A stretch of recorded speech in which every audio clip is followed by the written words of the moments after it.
Well, hey folks, what's going on? Can anyone see this?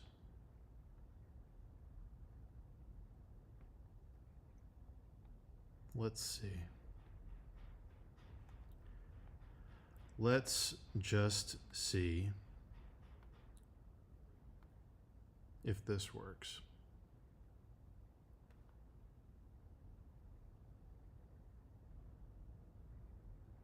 Let's take a look.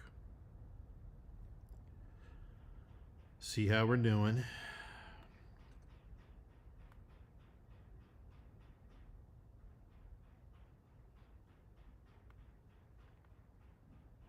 Get some people in here.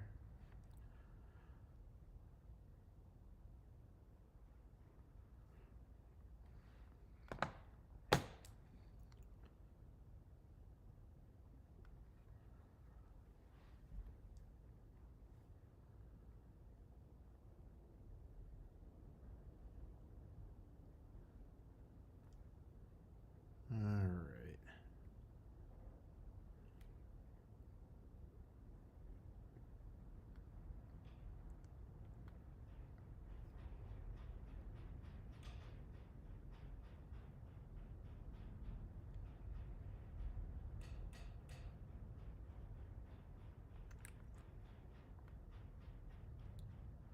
Hello, hello, hello, hello.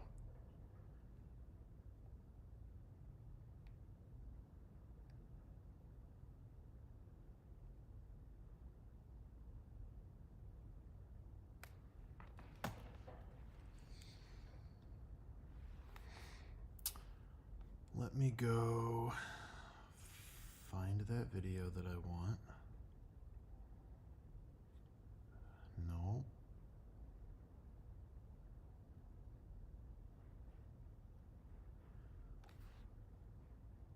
Yup.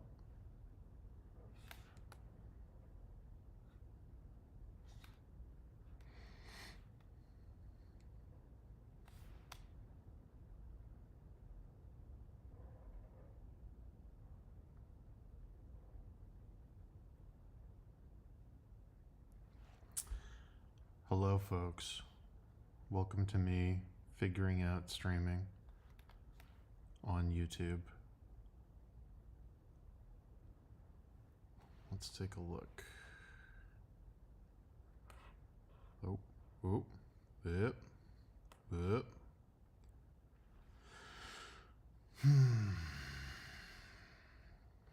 All right.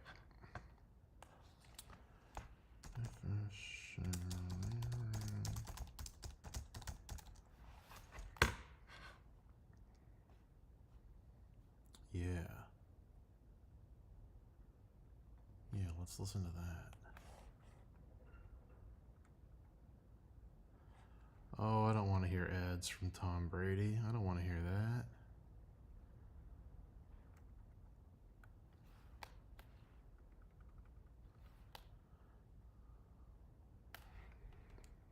Hi, chat. If you can hear me, say hello.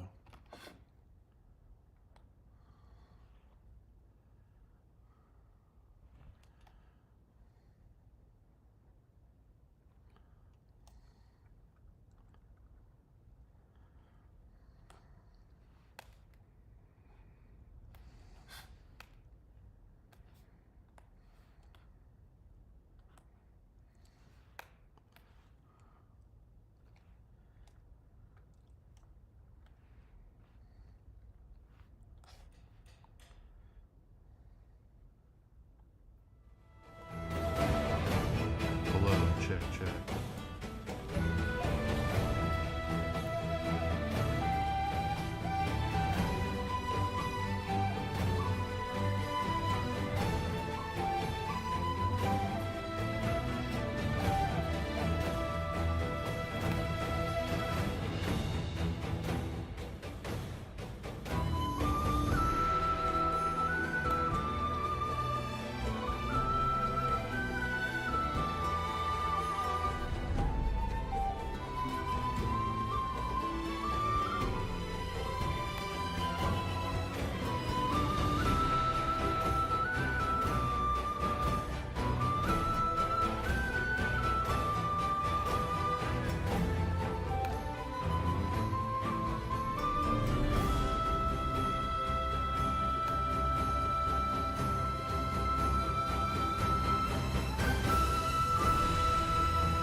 Ace of Spades. What's happening?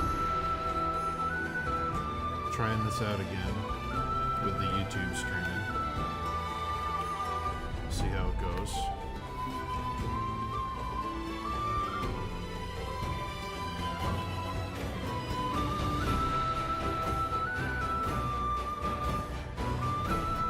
Trying to finish this piece, which is going to be a t-shirt and a poster for Meat One before the next Elden Ring DLC. I think I can probably finish it in the next week or two. All that's left is a lot of repeatable details, so hopefully that's it.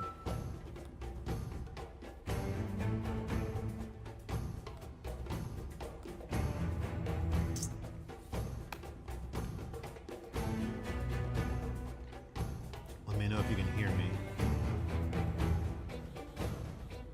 Should be able to, but this is... I'm still not used to the YouTube streaming. It's really, really weird.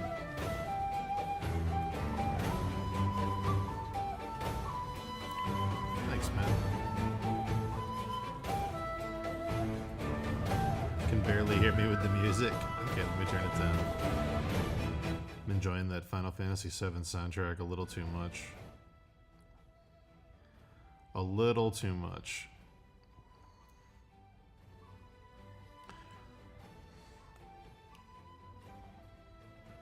Played a little too much FF7 Rebirth. Technically for work, but that's extremely technically. That's mostly me coping. I think the resolution's like, fuck, 450 DPI. I think it's like, I just tell you. Oh boy, this is gonna, let's see. Yeah, 15,000 pixels tall at 400 DPI. Yeah. There you go. Big enough that if they decide to turn it into a poster, it's not gonna look like shit. Because the last few pieces I did for this company got turned into posters, and the first one I was like, that looks okay, but I can still tell where the resolution's dropping, so from now on, I'm upping it to ridiculously high. Just so... It's one of those things that most people probably wouldn't even notice. But I do, and it makes me want to tear my hair out. So...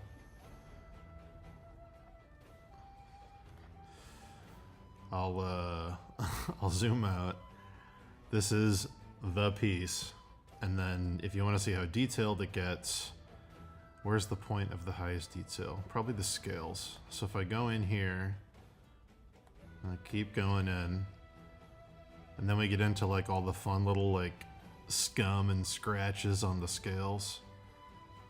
All the cool little From Software textures that I try to replicate. Yeah, it's very detailed, but luckily most of the hard stuff is done. Right now I just gotta finish it, which is always where I get bored and usually start a new piece, which is why I never finish anything. But this is client work, and I usually finish client work in a decent amount of time, so... Right now I'm just taking elements from the architecture, and I'm building a frame based on his castle that he lives in. Yeah. I'm trying to do the boring stuff first so I can enjoy the finish line. So I'm trying to do all the architecture now, and then I can do the rest of the monsters and like his face and shit. Yeah. After that, let's take a look. Let's find some new music.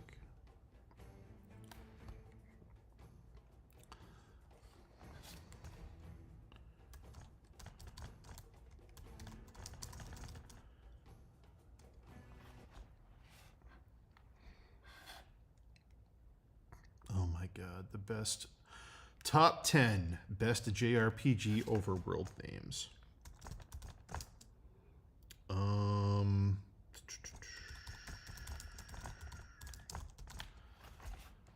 This song has been stuck in my head all week. Spoilers for FF7 Rebirth, but it's just been stuck in my head so much.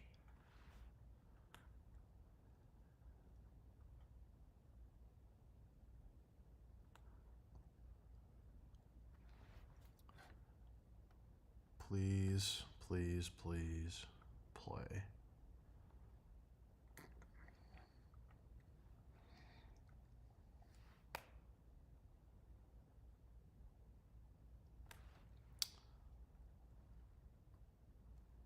We will see if the song plays, if it decides to play.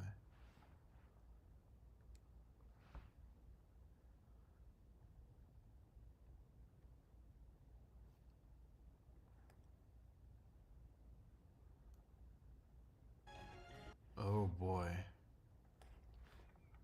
Oh boy. 2-second clip.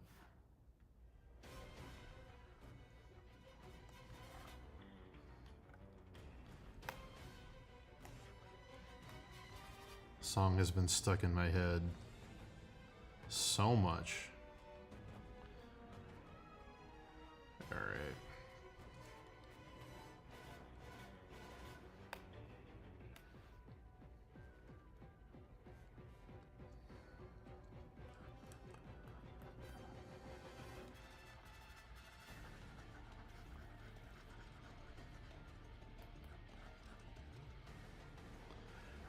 They got like the Xenogears composer to do like the vocals.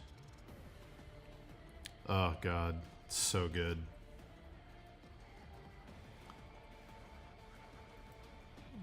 I don't know what you call that style of vocals, but anything with that, I love it.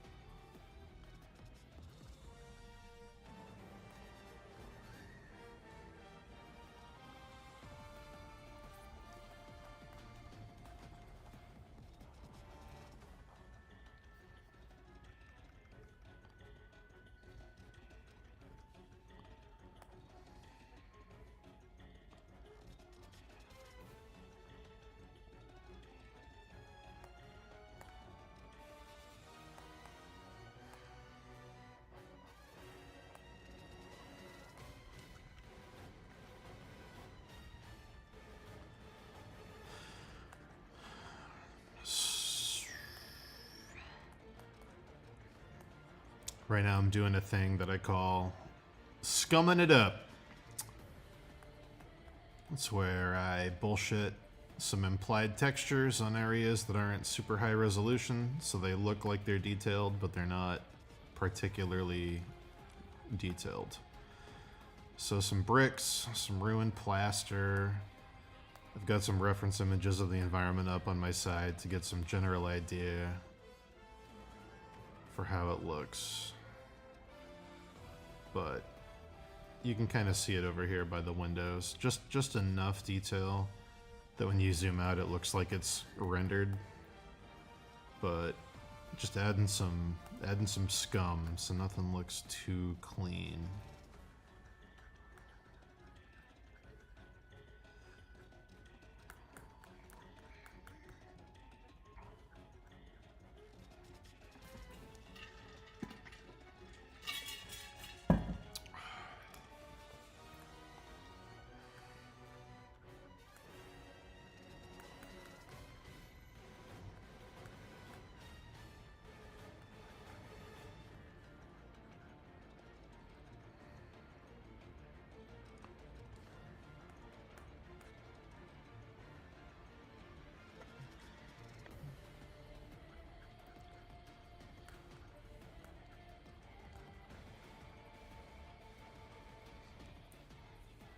Hey, John De La Cruz.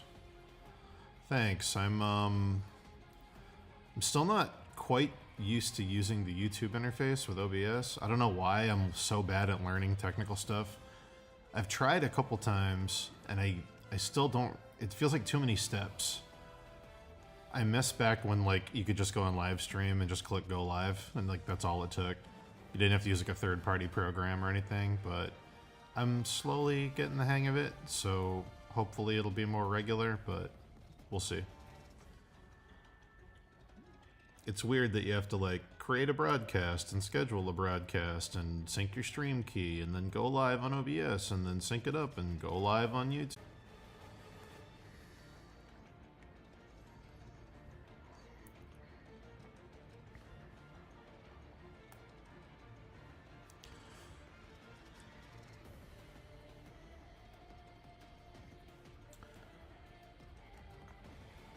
I did try Octopath Traveler. I haven't played the second one. The art style, the music, the character writing is all super solid. I'd like to play part two, but frankly, I mean, maybe over the summer. Things are kind of... I don't play a ton of games anymore because I don't have a ton of time, but this year has been like a huge exception. I played Diablo when it came out because Dave was working on it and I was doing a t-shirt design for it. What else? I played Final Fantasy 16 because I do freelance work for Squaresoft through a third party now, or Square Enix. So I was doing a piece for that. And then FF7 Rebirth I had to play because my inner 12-year-old has been waiting for that half my life. And now it's just like an embarrassment of riches. Now fucking Dragon's Dogma 2 is coming out, and Vanillaware just put out a tactics game called Unicorn Overlord. Like, it's just wild how much stuff there is coming out that I want to play right now. So I just, for work, because I'm doing something for Square Enix, I played and beat Rebirth in like 5 days. I was just like, I'm just going to power through this so it doesn't swallow my life. Did that, and now I have a couple weeks to finish some work before Dragon's Dogma 2 comes out, which is going to be another thing that I just try to get done in a week so it doesn't consume my life. I can't casually play games that long, or I get nothing done, because it's all I can think about. I just have to finish it and move on with my life and focus on work. That's why I can never play MMOs. I just can't do it. My brain won't let me do it.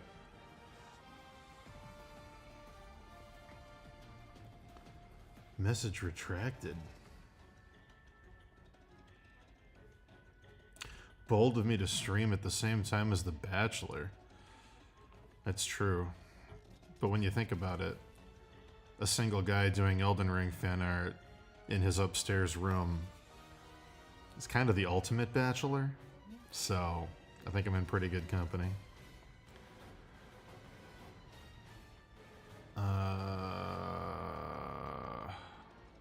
Worst trash fire I've ever seen in a group of people when everyone's drinking. Pretty fun. Otherwise, no.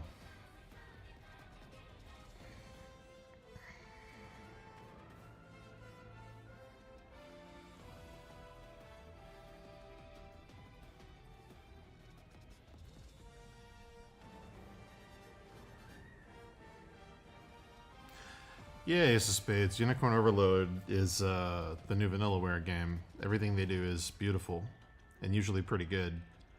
This, I think, could be the highest rated game ever. They usually do really beautiful games that are pretty good, that get like in the... always have some flaws. Like the last huge one was Dragon's Crown.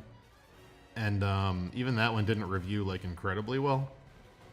But this one has like a 90. So it's nice to see Vanillaware getting some love.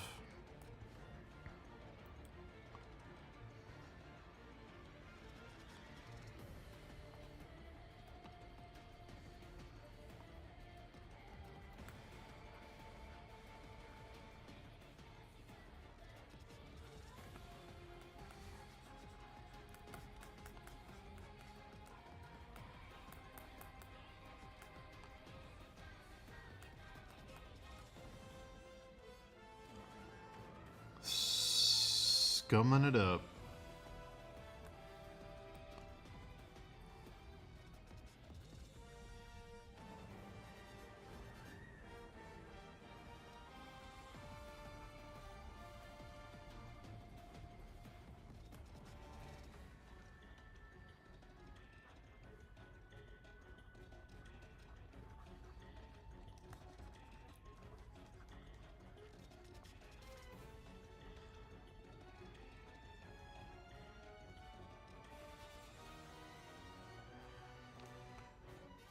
Ooh.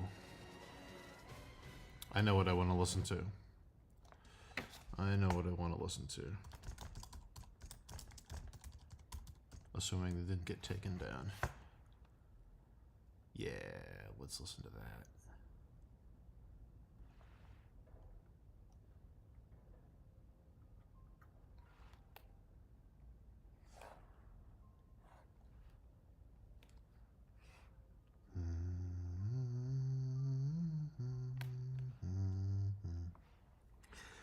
The Scream Cream streams. Yeah.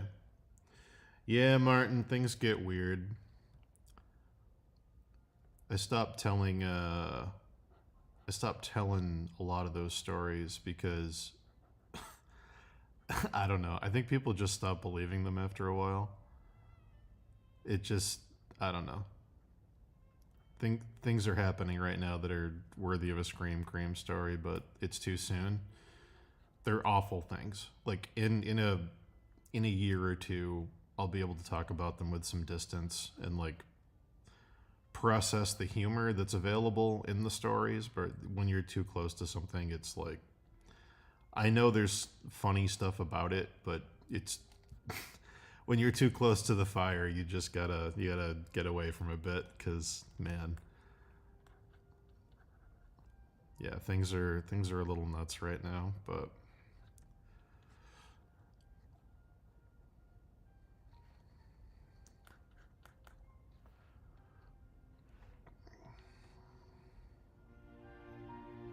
I'm gonna turn this beautiful music up because it deserves it.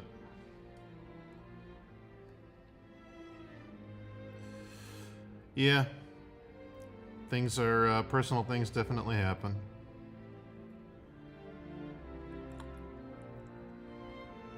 I was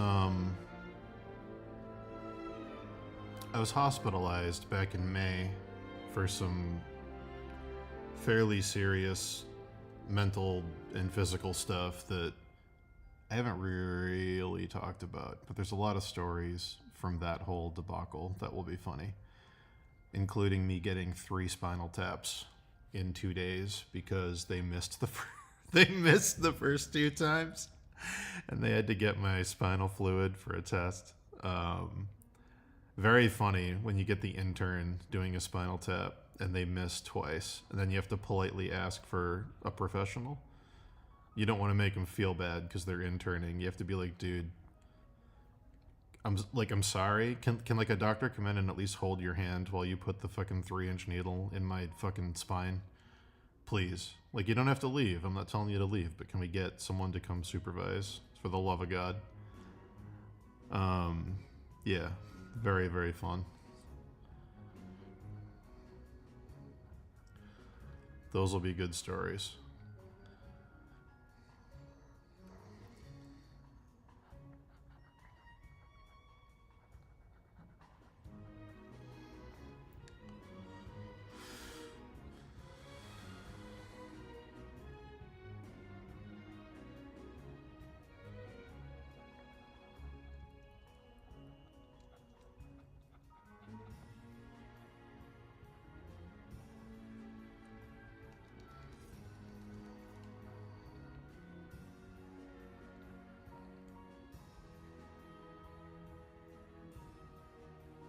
Hey, Gray of Blood.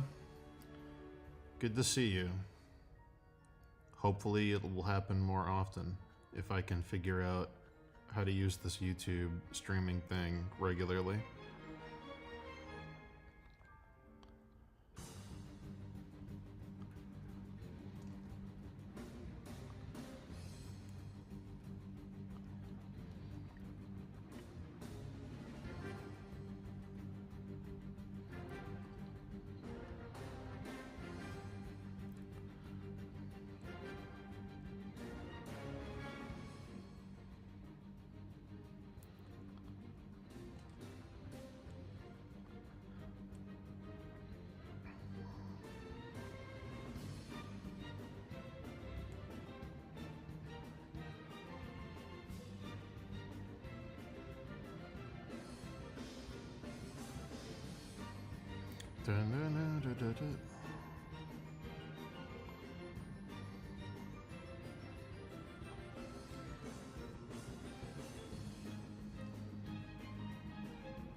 Must be so crazy to like create Undertale basically on your own.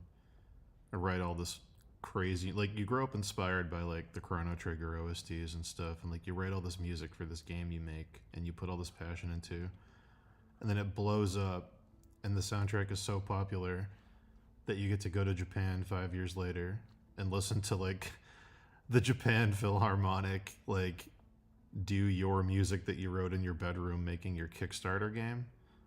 It must man, what a cool thing that must have been for him. Good for you, Toby Fox.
Turn my filters on real quick. Definitely gotta lighten that up in the final. But for now, yeah, it feels about right.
Um, Tips for having the file not get too dark. I typically convert and add filters to the file to CMYK or something else before I send the final. That's in like a final tweaks thing. And then from there, after I do my monitor tweaks to see how it's going to print on paper, I let my printer, his name's Scott, who handles the t-shirt printing, I let him adjust it on his end because the way things print on paper is different than how it prints on thread. So, yeah, there's usually, I'd say on average, there's anywhere from 3 to 5 versions of a file by the time it's done.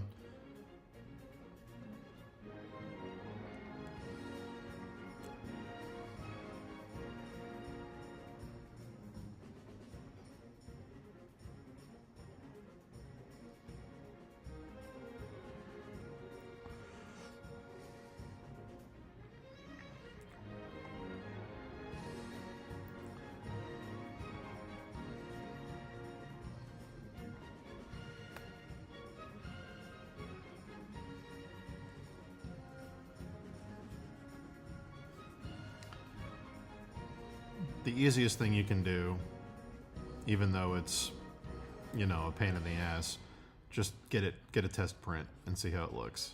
And over time, you'll figure out how things tend to look on paper versus in your monitor. Even if it's like, you know, you can get a fairly decent print from like Staples for like $2 on like half decent paper. Just look at your levels that come out of their printer, because their printers are fairly standard. If you get like, you know, not the bare bones like blueprint quality shit, get like the, you know, the moderate, and like a small print is like under $5, and you can see pretty clearly.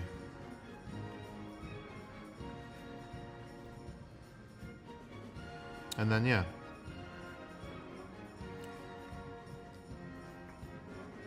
you can do a one-size-fits-all filter for your Photoshop setup, the way I did for my color blindness back in the day, where I made a layer mask that was the whole piece with like a color balance and a saturation filter. And what I would do is I would paint things to where I thought they looked correct, and then I would give them to people I knew who were not colorblind, like Dave and John Brassel and some other people. And they would tweak the file to look correct to people with functioning eyeballs. And then I would I'd make a filter that corrected the colors to what their version was. And after doing that probably 20 times, I realized that the same sorts of things were being corrected each time. So I was like, okay, I can make an approximation filter to put on all my stuff that will fix most of the issues. It usually boosted the greens, dropped the reds, made things a little more saturated and a little bit lighter in general. But yeah, I used that filter for a really long time until I figured out that like, if I thought a red was this, then to move it over on the color selector by a certain amount, and that's what it should be. And got used to it, being able to be a little more fluent in my own automatic corrections over time. But you can do that with your values for how you print things. But, you know, paint something to where it looks the way you want it to look. Go get it printed at Staples or whatever place on like a standard printer. Bring it back, hold up the piece next to yours and go, okay, what's darker, what's not dark enough? Make a filter, get it printed again, bring it back, look at it. Okay, how close is it this time? And then, yeah, you should have a master filter at when that process is done that you can apply to your stuff to go, okay, this is what I have to apply to it for it to look right on paper versus on a screen.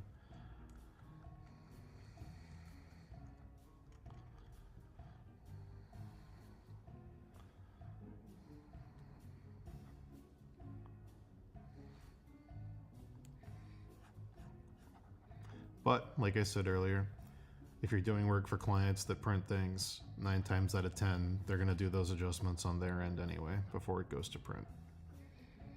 Because that's a whole process in and of itself.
Listening to a little bit of Bone Trousel.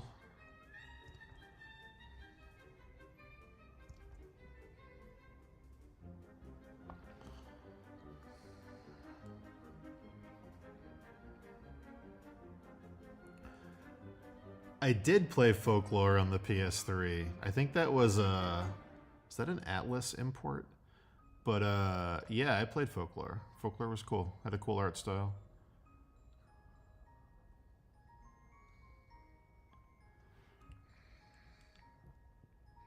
And thanks. Yeah.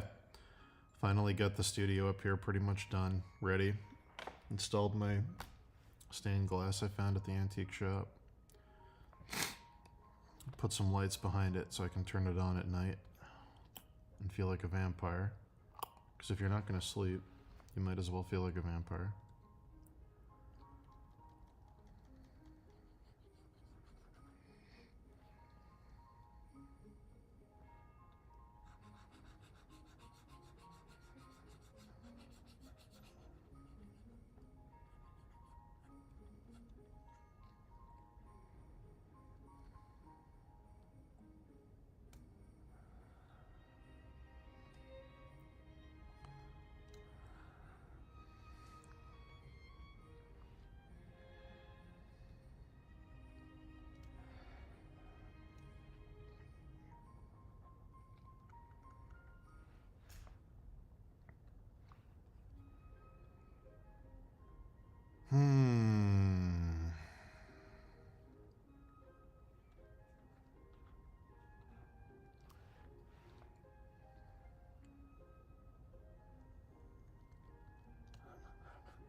If any of my old school Crimson Daggers people are here. You guys been seeing all the awesome shit Sam Carr's been doing? Making statues and painting them based on his characters? What a fucking awesome move. They're so cool looking. He's got like his own little like kind of Ghibli Zelda vibe story that he's doing statues from. Super cool. Super cool, super unique. Love Sam, love his work. Beautiful boy.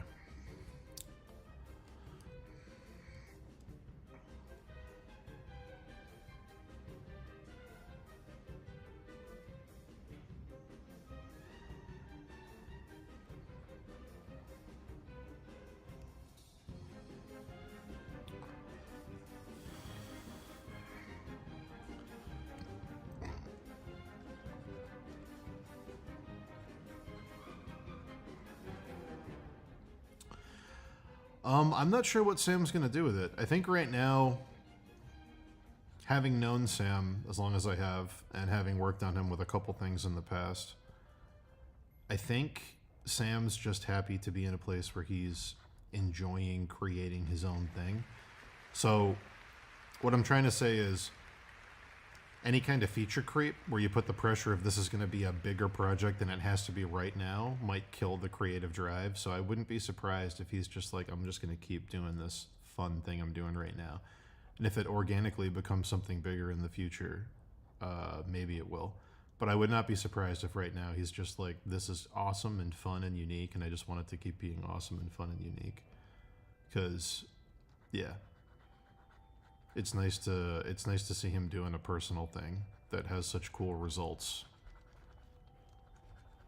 Sometimes when you add the pressure of expectation onto something that's fun, it kills the creative drive to keep doing what made it fun in the first place.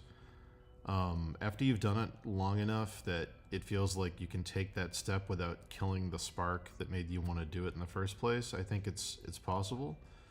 But again, I haven't talked to Sam about this, so I don't know. I'm just, from a lot of people I've known in the past, and myself personally, I've had projects that I've started, and I've been like, oh man, this is really cool. I like these characters. I like this art. I guess it has to be a graphic novel. And then once you realize that it's going to take 500 pages to do the thing you want to do, and you only have so many hours in client work in the day, and you're already working on other books and things, it's like essentially dead on arrival, because it's like I don't have time to.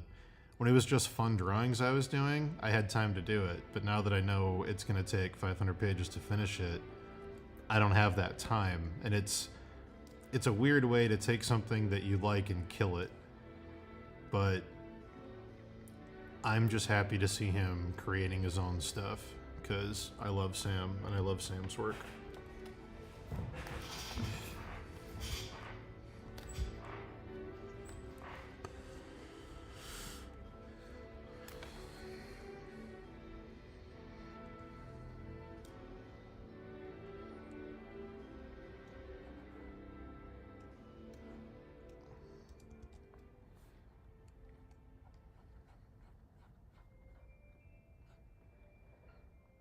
The world needs more passion projects, in my opinion. Ideally, everyone listening who has any kind of creative talent would have at least 2 or 3 passion projects under their belt by the end of their career. I know that's not realistic, but I think everybody should have the experience of doing a passion project at least once to understand the satisfaction and the attachment you can have to that kind of work versus regular work. For me and Dave, that was the Steve Lichtman books and then the Steve Lichtman TV show. And yeah, I don't know. It's just, there's nothing quite like it. It's weird to compare it to any other kind of work, because you're so much more attached to it and so much more satisfied when the results pay off. And it's, yeah, I want everyone to be able to have that at least once in their life.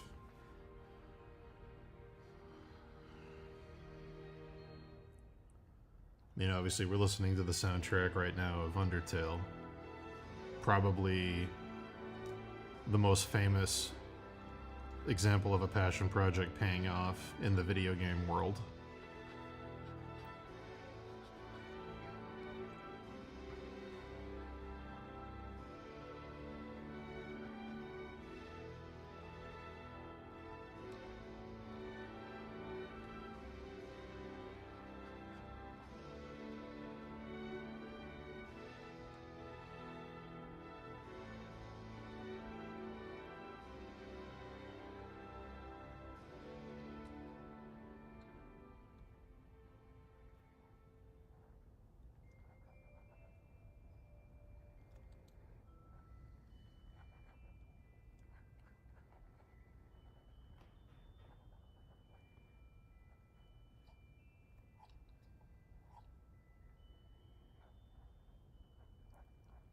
If I had to guess, if I had to guess, I think if Sam could make that project into anything, it would be a cross between the Ico Shadow of the Colossus, The Last Guardian style games, and a Zelda game.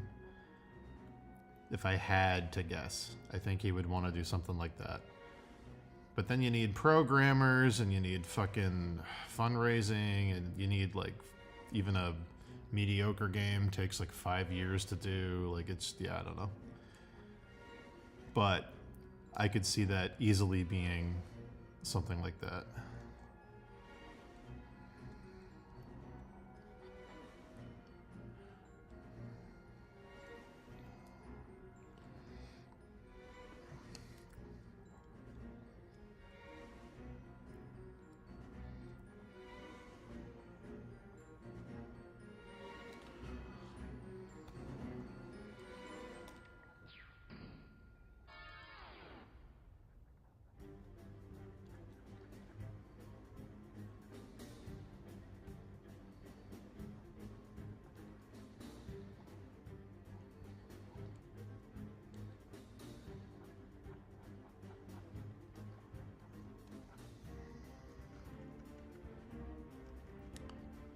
Scumming it up.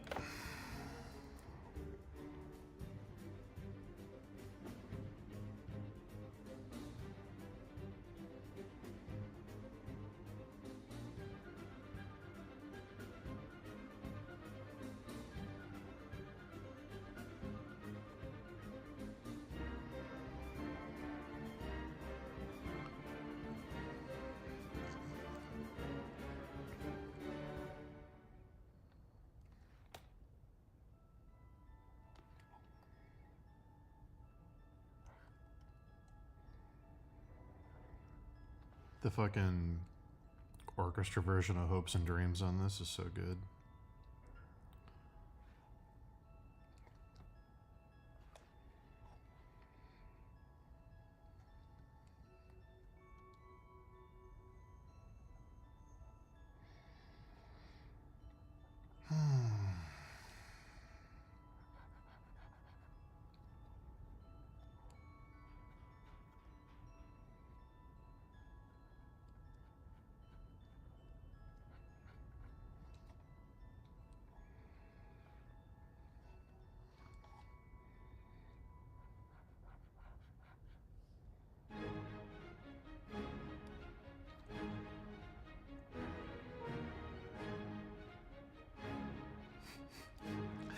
The Man Serpents or the Iron Maidens? I've got both.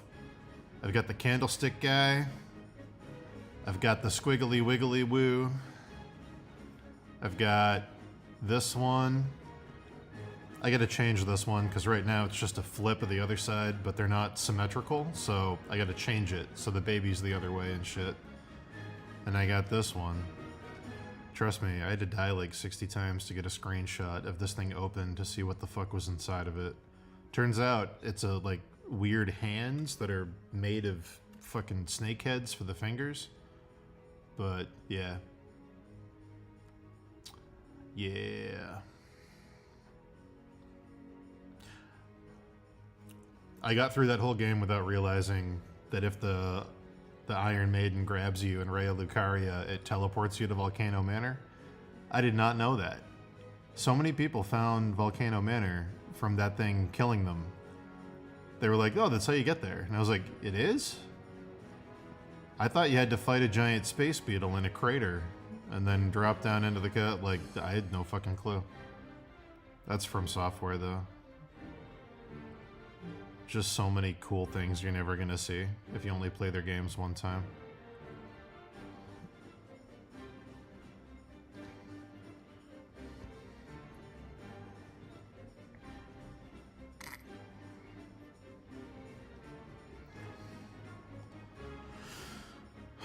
This is my third Elden Ring piece. It's huge and super detailed for Meat Bun. I have 2 more. And then we're probably done with Elden Ring and moving on to new things. But I've got this one, and then I've got the third in the triptych set I did for them, and then 1 more. I don't know if there's a YouTube channel for From Software Debug. There is... Oh, what is his name? There's a YouTube channel, I might be getting the name wrong, I think it's Tarnished Archaeologist, of someone who breaks down all of the art direction behind all of the environments of From Software, or at least of Elden Ring. That channel is amazing. Like, I didn't know that the inspiration for the thing I'm painting right now, Rykard, I didn't know that was from an actual, like, god that existed, where it's a snake with a human's face pushing out of the belly. Like, I didn't know that was a whole cult.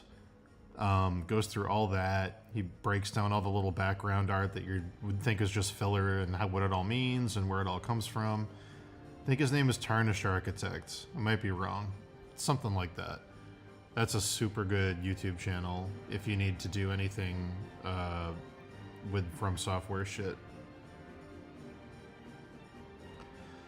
Yeah, I know, aren't there still, like, bosses in Bloodborne that no one's ever found?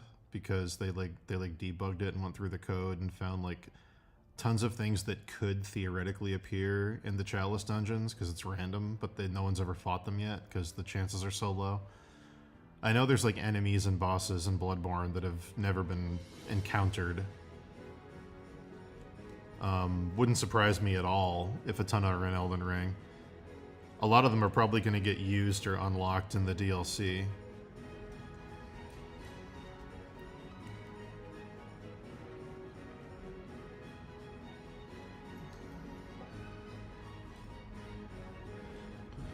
Is this going to be archived?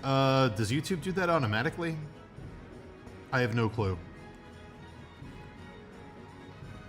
If not, I will look into how to do that for future stuff. but hopefully it'll just be under the live past broadcast section on my YouTube page. I'm hoping it just does it automatically, because, yeah. I'm not super versed in the YouTube streaming.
Alright.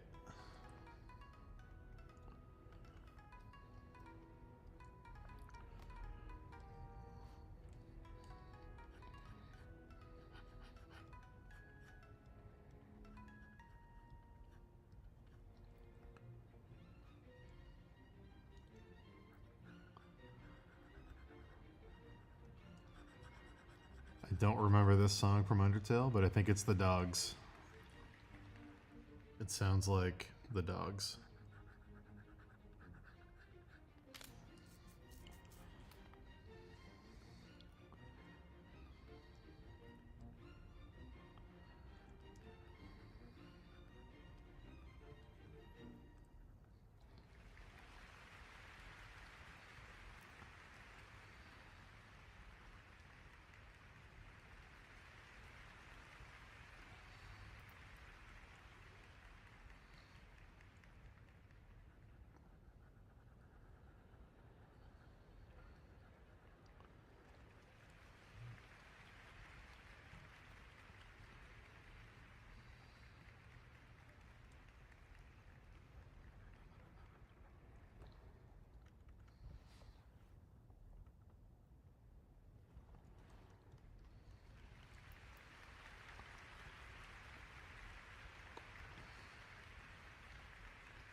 There's a possibility for anyone listening who's curious that I might start doing a weekly stream with fellow artist and good friend Dan DeSalt,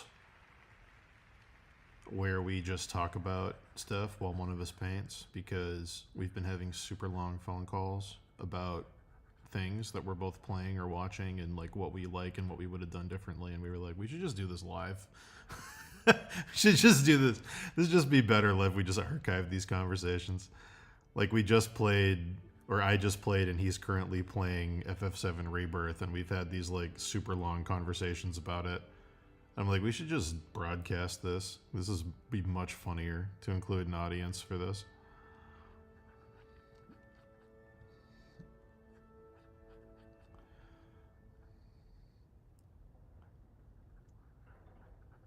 Been trying to get him to stream more for a while now. Maybe we'll have on guests or something. Like I know he does a lot of work with Tim Rogers from Action Button, who did the Japanese translation for Steve Lichman Volume 2 on the audiobook. So maybe we'll bring him or some other people we both know on. Maybe some of the Mega 64 guys or something. I don't know. But yeah. I don't think he has a YouTube channel, no. I've been trying to get him to stream for years, and I don't know. It's one of those things where once he starts doing it, he might do it more often, but I mean, I'm being a little hypocritical too, because I said I was going to start streaming back in September, and here we are in fucking March. Yeah, I didn't have permission to stream a lot of the stuff I was doing, and I didn't have a ton of time to do any extra shit, but, you know, hopefully once I get him on a few times, it can become a regular thing. His wife is really into stuff like that too, so I'm sure she'll come on sometimes. She collects and resells Japanese imported stuff, like books and things, which is cool. She's got a crazy collection of stuff.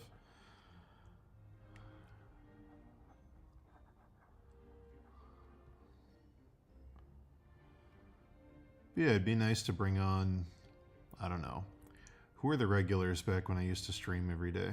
It's like Keikai, Sam, James, fucking Dave, obviously. I don't know, I could probably get Wes to come on sometime. Yeah, I don't know. Be nice to get some extended conversations about casual shit that are less interviewee and more just hanging out.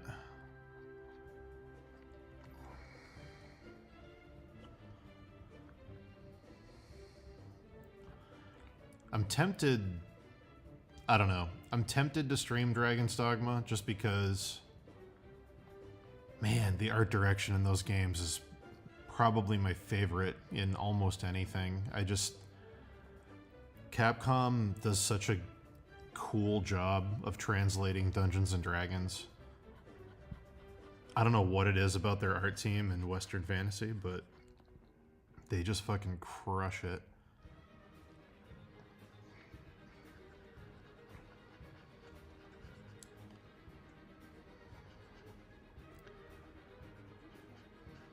Even like the lame, like in our second Steve Lichman book, we literally put a Dullahan in it because we were both like, what a dumb monster.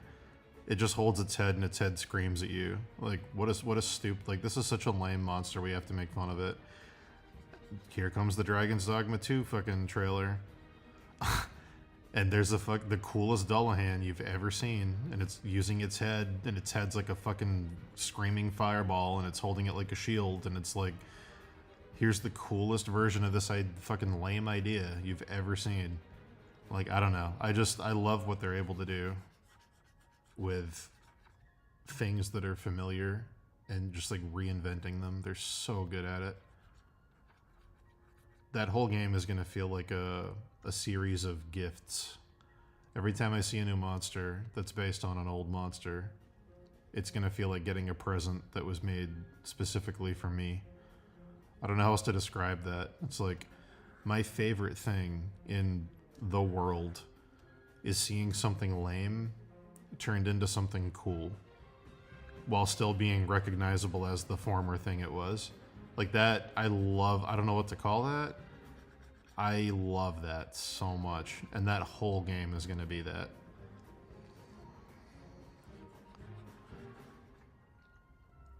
Had a similar experience playing FF7 Rebirth last week, where it's like, I remember that enemy who was like super fucking lame in the original and kind of funny. Oh, here it is, and it's incredible.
Moisham, what's up? Oh, thanks so much. Thanks for sharing it. I don't know if it's Moish or Moishi. Sorry if I'm pronouncing it wrong. I'm very bad at words.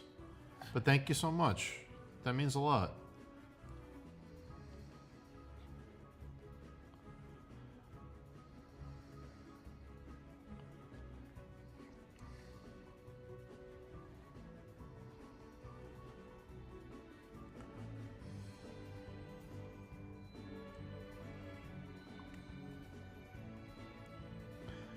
Our third book is written, pretty much.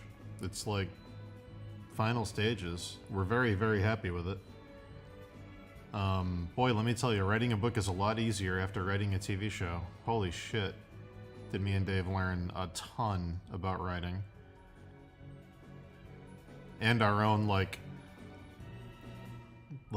we don't even pitch things that aren't good. Like, how does that sound? I'm trying to think of the right way to say it. We used to, the way we wrote the first couple books, it's not that all the ideas were good, it's that anything we had, we would throw down because we were desperate to fill pages. And now it's like, we're better at being like, that doesn't work, obviously, so don't even waste time on it. Do this instead. Like, it's like the efficiency, I guess is the word I would use. Like, you get really good at cutting your own content. Some people call it killing your darlings or killing your babies. Like, much easier to just let go of ideas now. Just be like, that's not as funny as this, or not as funny as it could be. Get rid of it. We don't hold on to things as dearly as we used to. Probably because writing a pilot of a TV show took 27 revisions. We had to redo it like 20-something times. And every single version, we were like, this is the one, we love it. And then it was like, nope, not good enough, redo it, start over. And then we do it again and go, this is the one, we love it. And they go, actually, no, do it again. Not good enough. And it was, yeah, it's just crazy. Yeah, we wrote a TV show of Steve. We sold Steve Lichman as a TV show. I can't talk about the studios or the actors involved, because due to the writer's strike and COVID and a couple other things, it didn't get made. It got bought, and it was developed, and we wrote an outline for a series and a ton of pilots. And we attached some Oscar-winning talent to it, I will say. Yeah, I can legally say that Oscar-winning people were attached to it. I'm not going to say their names. But, yeah, it was a process. And, who knows? It might still get made someday. I'm not gonna hold out hope for it, but we'll see.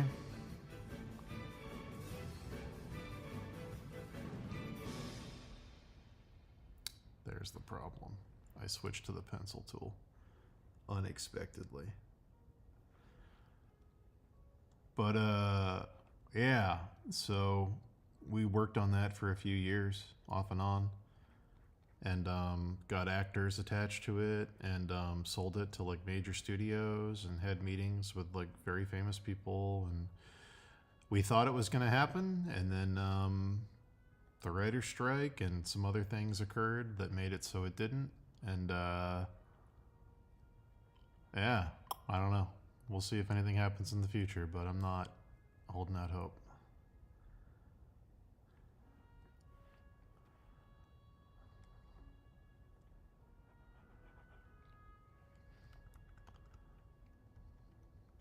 I will say the person who is going to be Steve is a comedian that everybody in this chat listening to this would know immediately.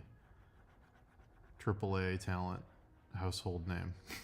So not getting it made with them attached was a bummer. But who knows?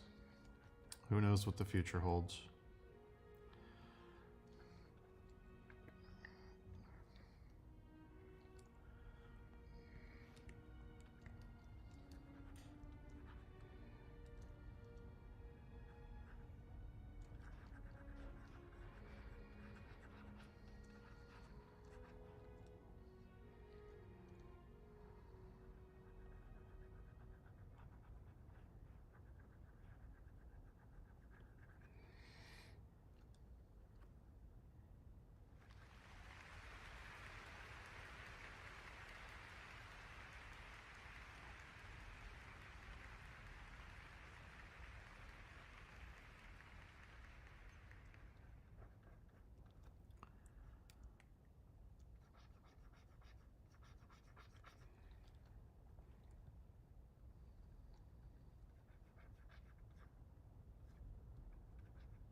It's weird how much stuff me and Dave wrote that we can't show anybody yet. There's obviously the 20-something versions of the Steve pilot we wrote that can't be shared, but there's also, oh boy, a 180-page graphic novel that we did for a company where we wrote all the stories, made all the characters, and it was going to be an animation on an app that would play. So we did all the still images, and then halfway through the still images, they were like, we don't know if we can do the animation thing anymore for coding reasons. Could we turn this into like a graphic novel? And we were like, yeah, that wouldn't be hard to do because we have the art. And yeah, we converted it into a graphic novel format. And it's going to come out whenever the app launches, but I don't know when the app is going to launch because due to COVID and some other things, everything's fucking delayed everywhere. But huge comic. With really funny jokes in it that aren't blue. Like me and Dave do a lot of blue humor, like obviously with like adult words and no things, but I call them oh no words. But yeah, this was like completely kid safe, and we were still very happy with it, which was shocking for us because we'd never worked in those limitations before, where you have to take the easy jokes or the dirty stuff off the table. And I hope it comes out relatively soon because that would be cool to show people.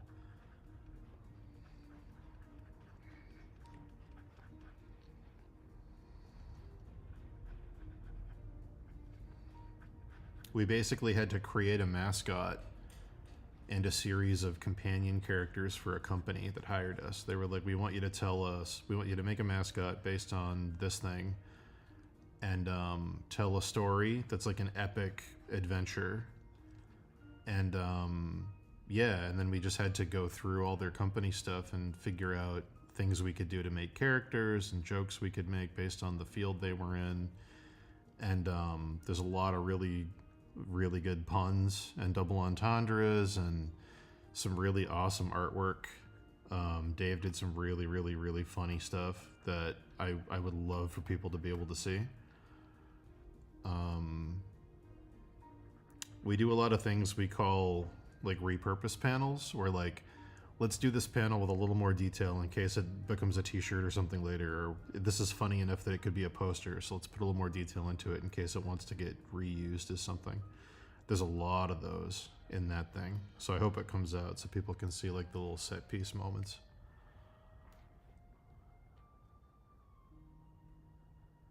That would be cool, but yeah, I don't know. And I feel like that, man, I don't know, I feel so bad. Dave busted his ass doing the line art for that Destiny comic. And it came out, but it disappeared so fast. Like, I feel like it came out and they immediately moved on, and it's like, man, like, I wish more people had eyes on that. He did such crazy quality for the timeline that they gave for that project. Like, even with me like helping with colors and formatting and shit, like barely made the deadline for the fucking quality level that he was trying to hit. Yeah, I wish more people saw it.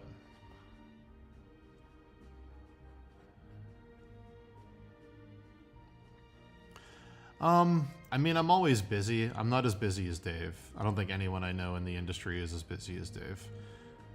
Dave is like, I don't even know how to describe it.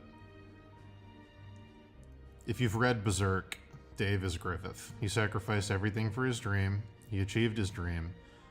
But instead of losing his humanity and becoming a demon, he got a really awesome wife, 2 great kids, and a nice home. So, the best of all Griffiths. But yeah, I don't know. I'm always working on 1 or 2 things at a time, minimum, usually 3. Dave's working on like 7 at any given time. And because he busted his ass studying and working the way he did all through his 20s, he's so fast now that he can just like slam workout. And it's I'm like in awe. Like if I could get one thing it would be speed. Like, yeah, having better quality work and being able to draw better would be nice, but I am so fucking slow, as you're witnessing on this stream. Like, the next year, I don't know. I'm gonna have to start doing time studies again or something, or start using Clip. Unfortunately, I started these Elden Ring pieces, and they all have to match because they're a set. I started them all in Photoshop, using a hard round brush, doing manual textures. And I'm gonna have to finish this set doing this, so they all look the same. But I think for new pieces, I'm gonna have to start using Clip. Because, Jesus Christ, is Clip faster. The textures are so much better. The brushes blend so easy.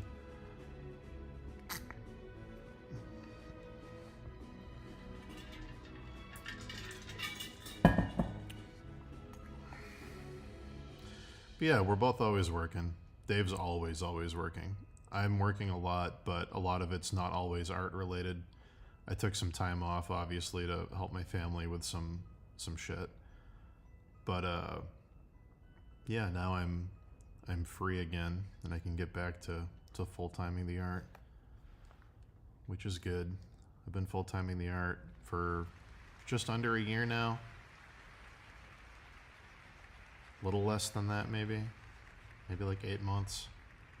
But yeah.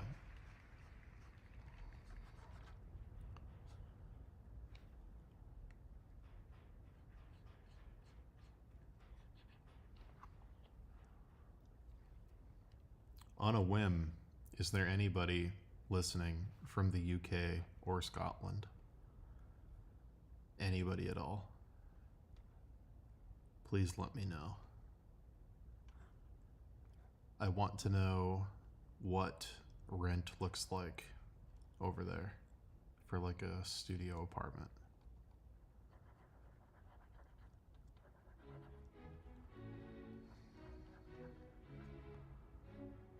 I should reach out to Miles and Sam and just ask them, but maybe in the future.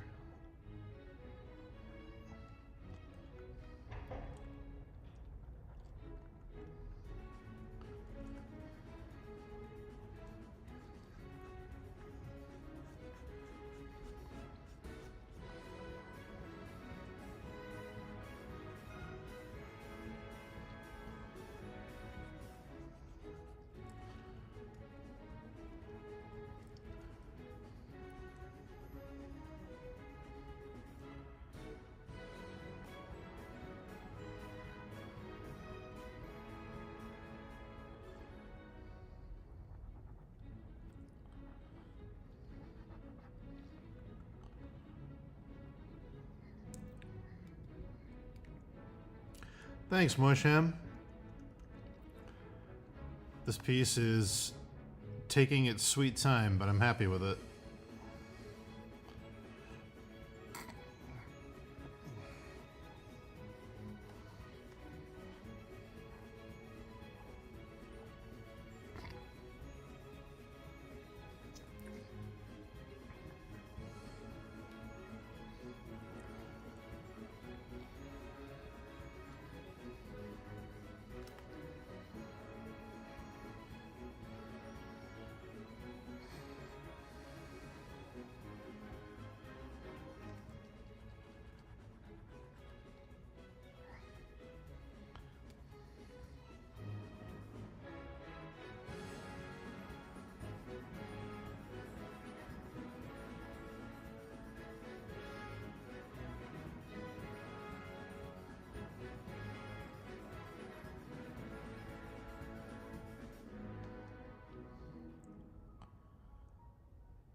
I'm in the final stages of this piece, which is just cleaning things and breaking the symmetry so it's not just a photo flip. Those are two things that I always try to do. So even though there's like buildings on both sides, I don't want them to be the exact same buildings. And then I can get in and do the head and do the final fun details after.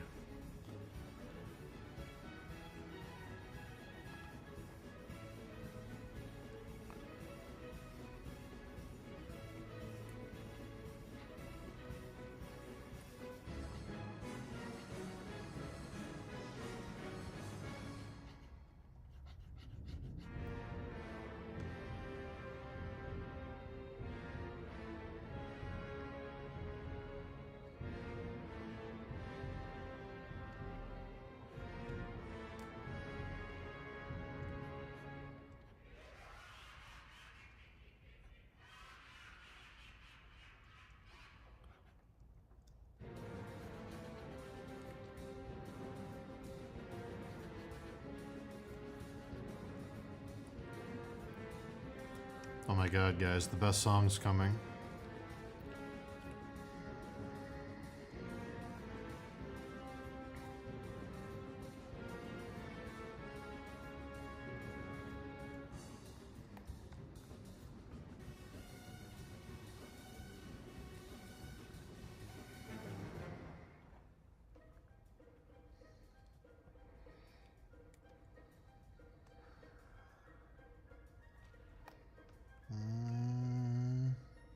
Not quite symmetrical.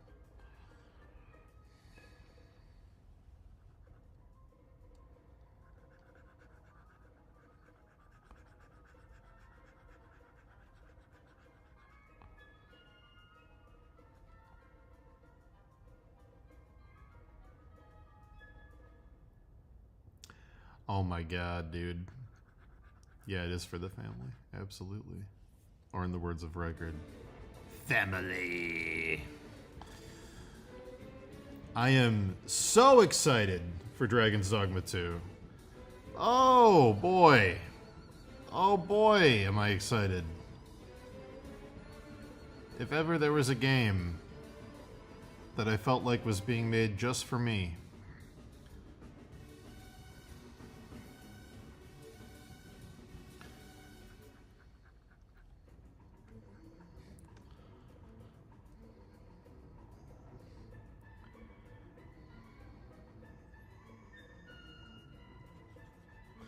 I was saying earlier in the stream, it's kind of weird right now because I don't play a ton of video games, but this year has been stacked with stuff that I like don't want to miss.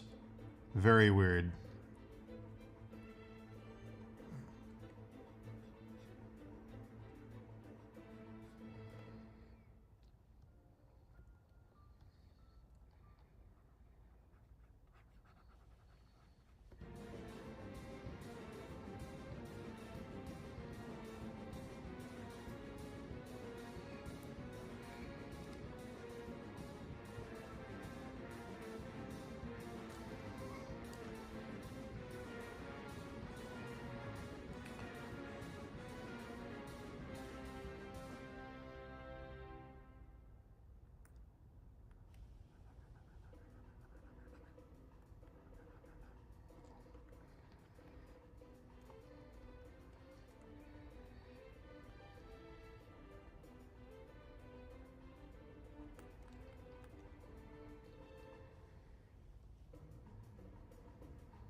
Yeah, it's all Berserk all the time this year.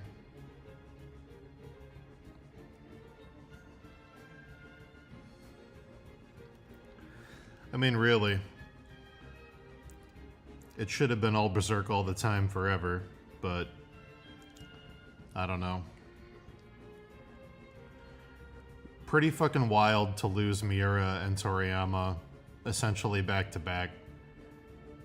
I don't know.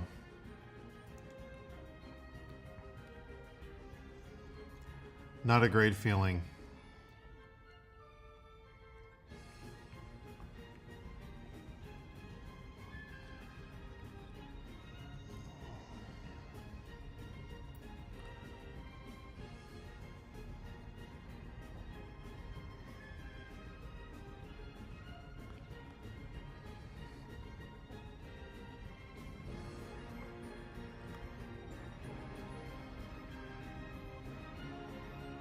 It's pretty bad. Someone put it this way, and I'm having a hard time not thinking about it. There's probably 80% of the people on the planet, the whole planet, have seen fucking you know, Dragon Ball or something like that. Like, I can't think of another artist with that kind of reach.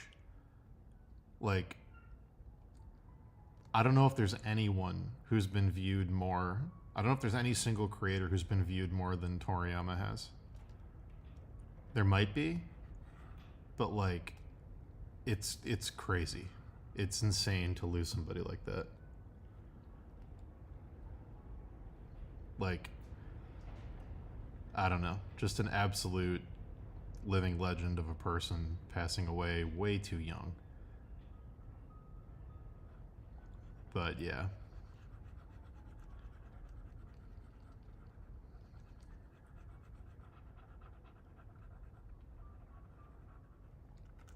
From like subdural hematoma too, so like he hit his head. Like, I don't know, that could mean anything. Like, I don't know, it just sucks because clearly it was, you know, before his time isn't really a phrase when someone passed away because it was their time, but like, it just sucks. It just really sucks.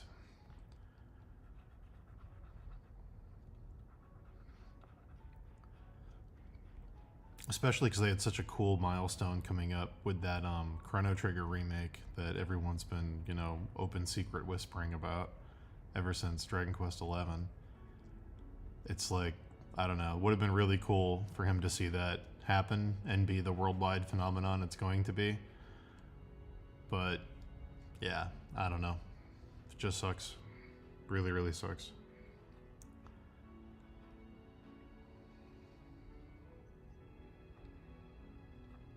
I used to get out of bed at 4 in the morning when I was a kid. 4 in the morning just to sneak downstairs without waking anybody up and watch OG Dragon Ball. Not even Z. OG Dragon Ball with Kid Goku flying on a Nimbus with a little pig man, like fighting Emperor Pilaf. I used to wake up 4 in the morning, sneak downstairs because it would come on TV at 4:30 on like UPN. Ugh.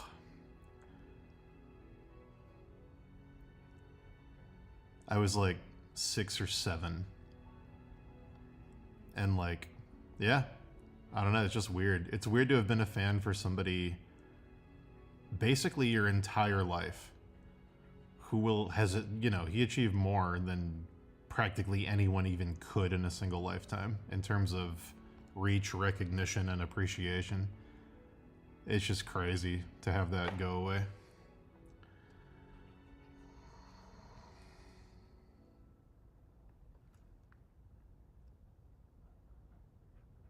Oh my god, is it the best song in the game? Is it time?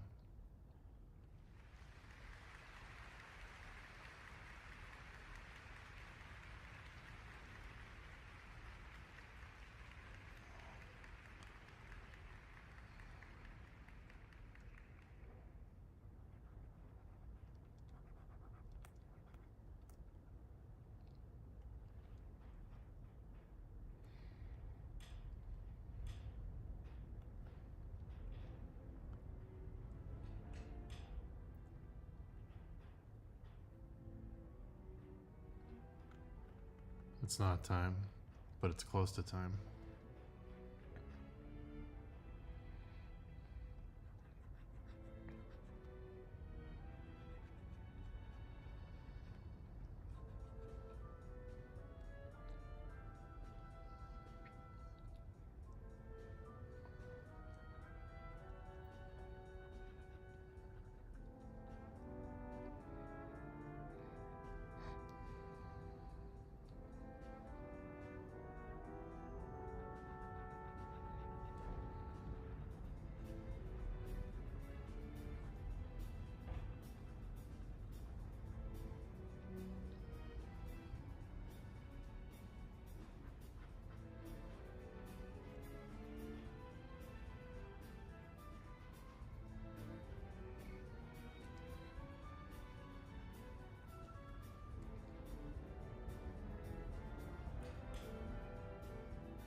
Hey, Lore, what's up?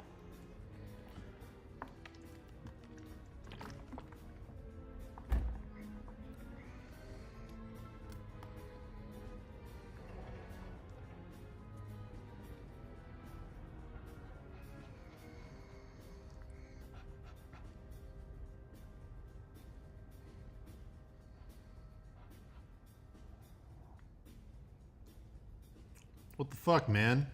What's going on? What up? Good to see you. How's things?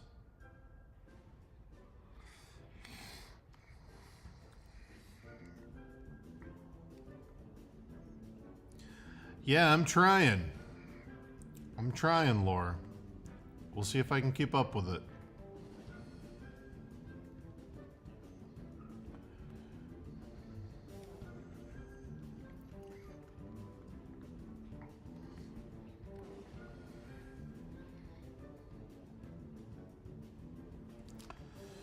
Um...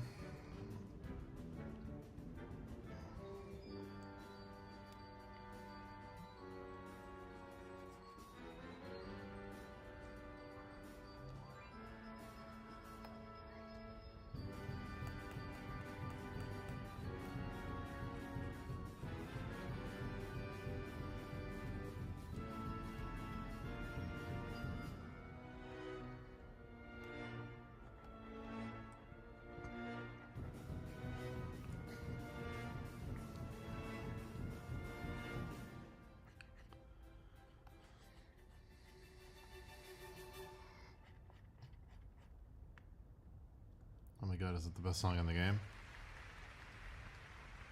And now we're getting close. Nice! I love Pete. Tell Pete I said hi if you talk to him, please. I haven't talked to Pete in about a year, but I love Pete.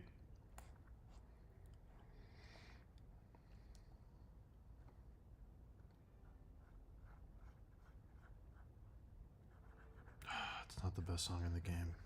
We're so close. Just play Hopes and Dreams. Come on.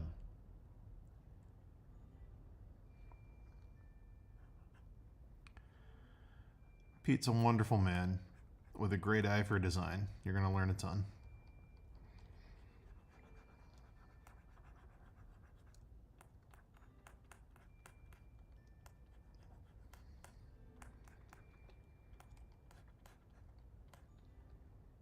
I don't even want to sign up for Pete's character thing. I just want Pete to show me how the fuck he paints the way he does and gets those brush strokes digitally. I love how painterly his shit is.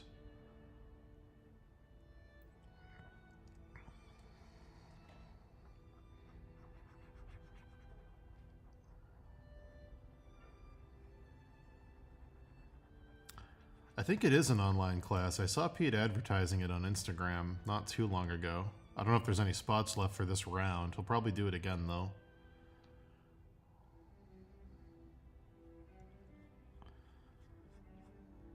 But yeah, Pete's a very reliable guy. Someone you can definitely trust for good feedback and not to waste your money. He's been doing his thing with education specifically for a while with great results.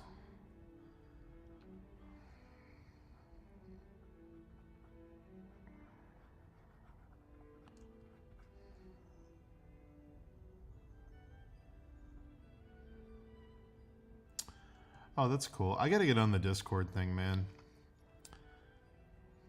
There's so many cool communities.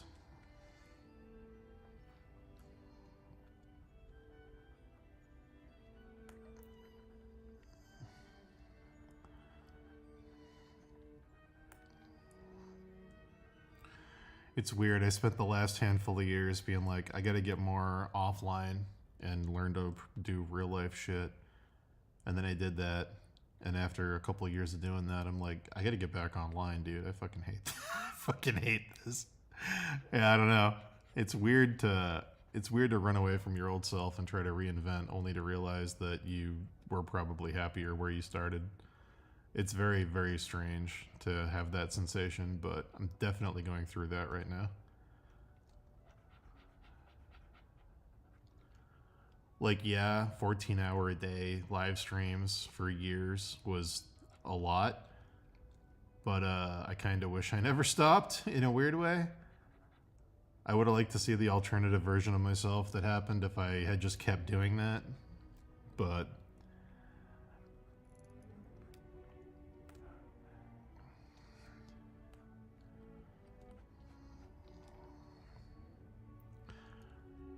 yeah, I don't know.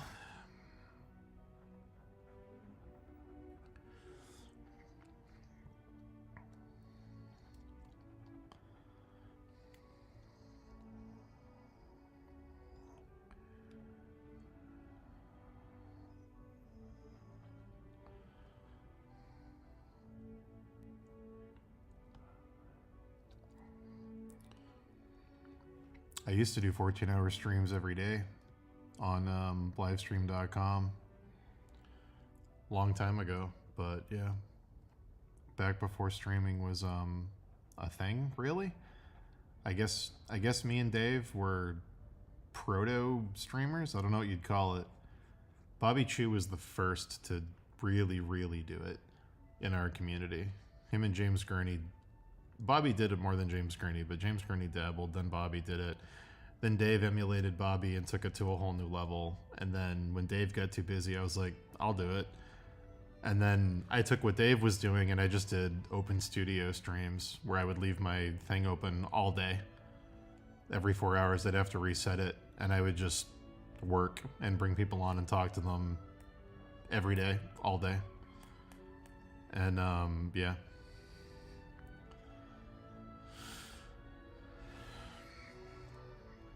Who knows? Maybe now people do that for a fucking living. Now people just stream for 12 hours a day and it's, yeah.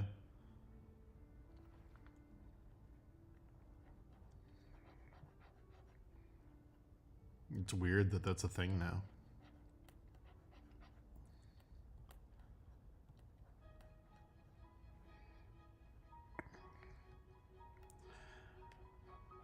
I don't think there's any painters that stream 14 hours a day right now, but there's like, you know, drama and politics and whatever people that do it. Maybe some painter people do. I'd have a hard time imagining you could be a productive 14-hour day while managing a chat, though.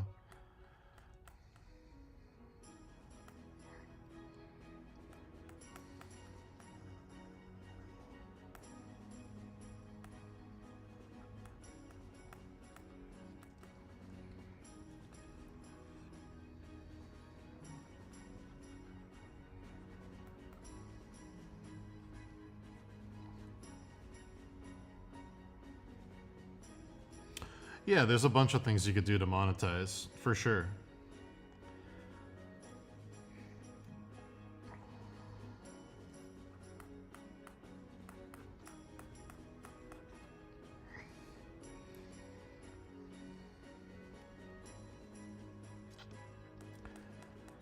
I don't know if the algorithm would ever do you favors as an art channel, but you could certainly make a living, I think, with a big enough following.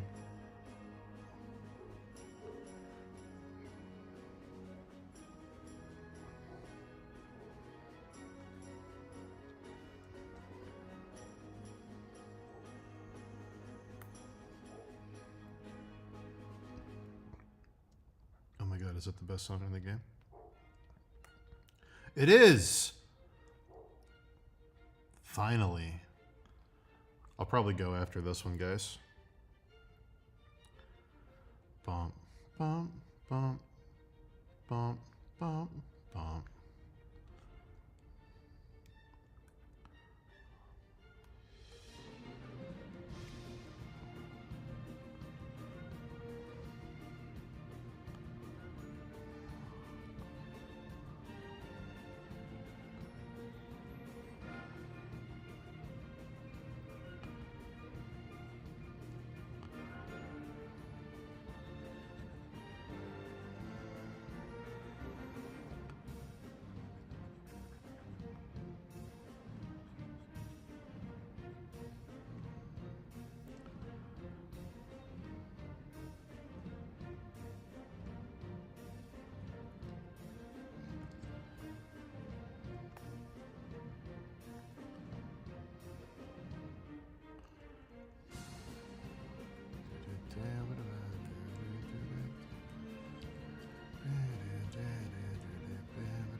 Bye, Musham and Lore. I'll see you guys soon. I will be on again later this week. Maybe tomorrow.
What a great soundtrack.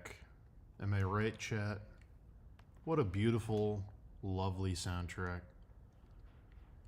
And with that, look at all these little bodies I hidden here. Anyway. And with that, I am done for the night. This was a little test stream. I'll be back. I love you, and I will see you soon.